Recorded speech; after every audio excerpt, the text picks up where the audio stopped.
Good morning and good afternoon everybody. তো আমি এই ভিডিওটার মাধ্যমে একটা ট্রানজিশন দেখাচ্ছি। আমি born and brought up in Kolkata. তো সেখান থেকে আমি এখন সিঙ্গাপুরে আছি। সিঙ্গাপুরে আমি এজ এ সফটওয়্যার ইঞ্জিনিয়ার কাজ করি। তো যারা বাংলা বোঝে এবং যারা বাংলা ভালোবাসে তাদের জন্য আমি ভিডিওটা বানাতে চাইছি, এবং আমি তাদেরকে কিছু শেখাতে চাই অ্যাবাউট স্টক মার্কেট আর about day to day life, অথবা আমরা কী করি, কী করে আমরা আমাদের জীবনকে আরও উন্নত করতে পারবো। আমরা আজকে এলিয়েট ওয়েব নিয়ে আর নিফটির ফিউচার নিয়ে কিছু আলোচনা করব। ওকে, তো আমরা এটাকে খুব সিম্পল রাখবো, বেশি জার্গান নিয়ে কথা বলবো না প্রথম দিন। তো তুমি এটা যদি দেখো, এটা হচ্ছে নিফটির 1 মান্থের চার্ট। তো প্রত্যেক কটা যেই এলোকে বলে ক্যান্ডেল স্টিক, তো প্রত্যেক কটা ডান্ডা হচ্ছে একটা করে 1 মান্থ। ওকে, অ্যান্ড তুমি যদি দেখো, এটা চালু হয়েছে 1991 থেকে, 1991 থেকে। তো বেসিক্যালি এটা বিশাল বড় চার্ট। ওকে, বাট আমরা খুব সিম্পলভাবে এটাকে বোঝার চেষ্টা করব। তুমি তো আমার স্ক্রিনে দেখো, স্ক্রিনে তুমি অনেক 1 2 3 4 5 1 2 3 4 5 দেখতে পাচ্ছ, রাইট? তো তো এলিয়েট ওয়েটকে আমরা যদি খুব সিম্পল টার্মে বোঝার চেষ্টা করি, তাহলে ওটা এরকম হয় কি, ওটা শুরু হয় 1 থেকে। তো 1 এরকম জিগজ্যাগ, সো 1 2 পড়লো, 3 হচ্ছে শার্প রাইজ হয়, 4 হচ্ছে একটু পড়বে, আবার 5 হচ্ছে শার্প রাইজ। ওকে, তো মার্কেট সবসময় এরকম 1 2 3 4 5 1 2 3 4 5 এরকমভাবে আস্তে আস্তে এগোবে। তো কটা জিনিস মনে রাখবি, যেটা হচ্ছে তোমার এই চারটা, 4 নাম্বার 4 কখনোই 2 এর নিচে নামবে না, এর নিচে যাবে না 4। ওকে, আর 3 হচ্ছে সবসময় 1-এর উপরে থাকবে। তো 3 সবসময় 1-এর উপরে থাকবে। যদি 3 1-এর নিচে নেমে যায়, তাহলে পুরো যে 1 2 3 4 5 হবে সেটা ভয়েড হয়ে যাবে, ওটা ক্যান্সেল হয়ে যাবে। ওকে, আর কিছু কিছু জিনিস আছে, যেমন Fibonacci replacement, all this thing, তো ওরা সব তুমি ইগনোর করো এখন। তো মনে রাখবে, আমাদের এলিয়েট ওয়েভ সবসময় 1 2 3 4 5, আবার এখান থেকে শুরু হবে। আবার যদি একটা ধরো আবার একটা নতুন কোনো যদি শুরু হয়, তাহলে এটা হবে আবার 1, ওকে, ব্লু কালার, আবার পড়লো 2, আবার শার্প 3, আবার 4, আবার 5। ঠিক আছে, এরকমভাবে জিগজ্যাগ জিগজ্যাগ করে চলতে থাকে। ওকে, তো আমরা যদি এখন নিফটিতে যাই, okay, let me go to Nifty now. Okay, তো আগে যা হচ্ছে সব ভুলে যাও। ওকে, তো আমরা শুধু নিফটির এখন যে ব্লু কালারগুলো আছে সেগুলোকে কনসেন্ট্রেট করব। ওকে, তো আমি হাইলাইট করি।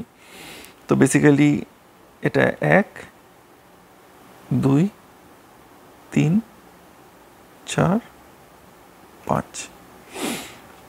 তো দেখে মনে হচ্ছে একদম পারফেক্টলি কেউ ড্র করেছে, রাইট?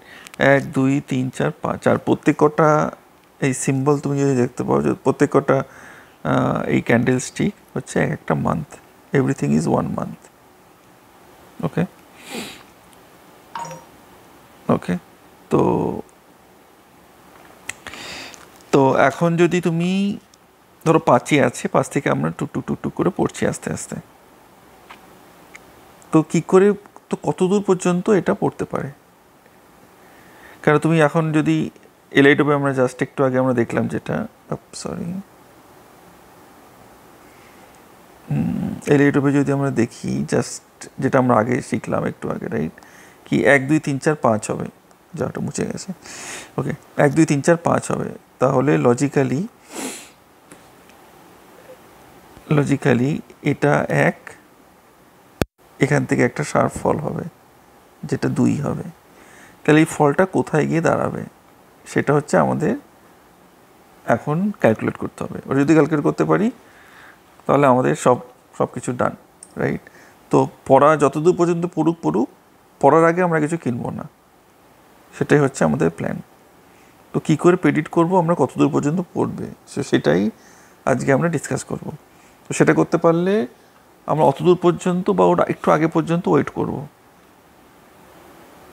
ওকে, তো এবার যদি ক্যালকুলেট কী করে করতে হয় তার জন্য এখানে ট্রেডিং ভিউতে একটা আছে ফিবোনাকি রিট্রেসমেন্ট।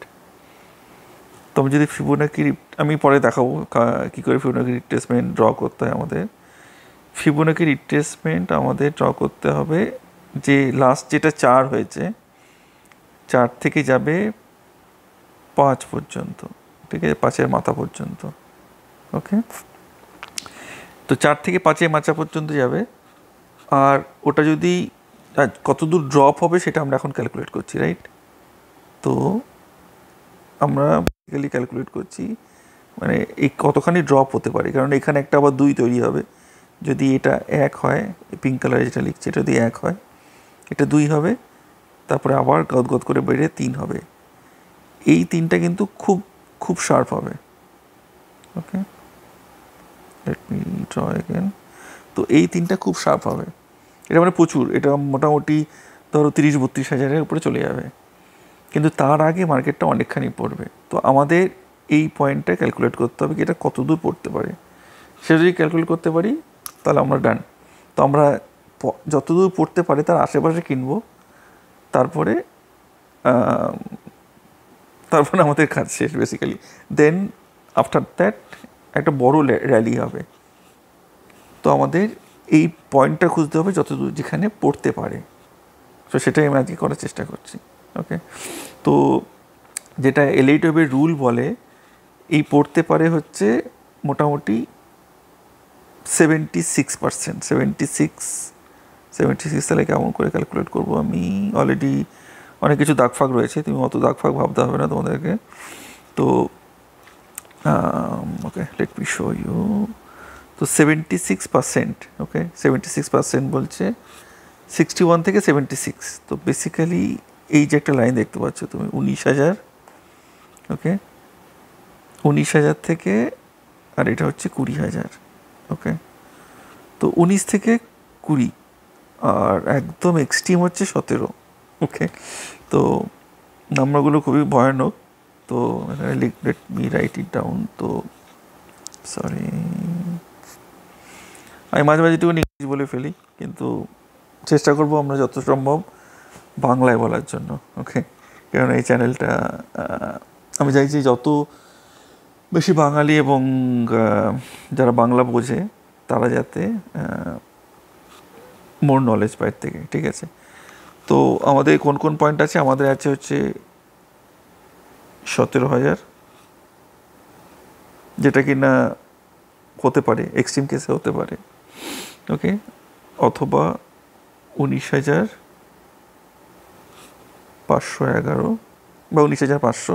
ওকে, রাউন্ড ফিগারই ধরে নাও, 19,500।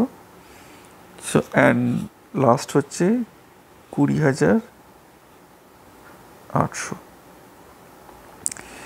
তো এখন মার্কেট কততে চলছে, কোথায় পাবো? ঠিক ঠিক ঠিক, 1 মিনিট।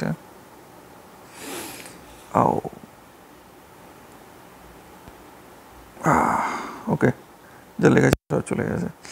ওকে, এনিওয়ে, তো এখন মার্কেট চলছে হচ্ছে তোমার 23,600। সো 23,600 থেকে আমি যেই 3টে পয়েন্ট এক্ষুনি লিখলাম, আমি এই আবার লিখে দিচ্ছি, 17,700,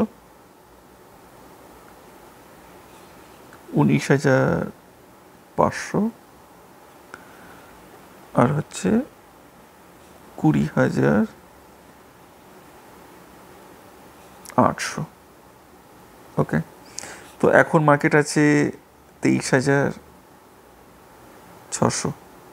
ওকে, তো 23,600 থেকে এই 3টে লেভেলে মার্কেট পড়তে পারে। ওকে, ওকে, যখন 26,000 গেছিলো, মানে এই পয়েন্টটা, রাইট, এই পয়েন্টটা, তখন কিন্তু কেউ জানতো না এখান থেকে মার্কেট পড়বে। ওকে, তো যারা বড় বড় লোক তারা এখানে অপশান সেলিং বা কোনো কিছু করে ওরা অনেক পয়সা রোজগার করতে পারে, বাট ওরা অত ইজি না, ইটস নট দ্যাট ইজি। তো তো আমরা প্রেডিক্ট করব কি আমরা কোন লেভেলে বেসিক্যালি কিনবো। তো এই 3টে লেভেলের মধ্যে একটা লেভেলে আমরা কেনার চেষ্টা করব, কিন্তু কত দূর পড়বে আমরা কেউ জানি না। তো কিন্তু বেয়ার মিনিমাম যেটা আমার মনে হয় মার্কেট 21,000-এর কাছাকাছি যাবে একবার। তো আমরা বেসিক্যালি 21,000 থেকে আস্তে আস্তে স্লোলি কেনার চেষ্টা করব। ওকে, অলরেডি আমার কাছে অনেক কিছু কেনা আছে যেগুলো লসে চলছে, লসে যাচ্ছে, বাট আমরা ট্রাই করব যে 20,800 21,000 হেরে কিছু একটা অ্যাভারেজ করার জন্য। এখন অ্যাভারেজ করে কোনো লাভ নেই, কেননা এখন আমরা বুঝতে পারছি অলরেডি 2-3 হাজার মার্কেট পড়তে পারে। আজকে অলরেডি মার্কেট 400 পয়েন্ট পড়েছে। তো আজ এই পর্যন্তই থাক, আমরা নেক্সট ডে আবার ডিসকাস করবো এলিয়ট ওয়েভ নিয়ে। তারপরে আমরা একটা দুটো স্টকও পিক করব, যেমন এশিয়ান পেন্টস, যেটা পড়তেই চলেছে। তো আমরা চেষ্টা করবো কি এশিয়ান পেন্টস আর কতদূর পড়তে পারে ভাবার চেষ্টা করবো। Then will see. Okay, thank you all.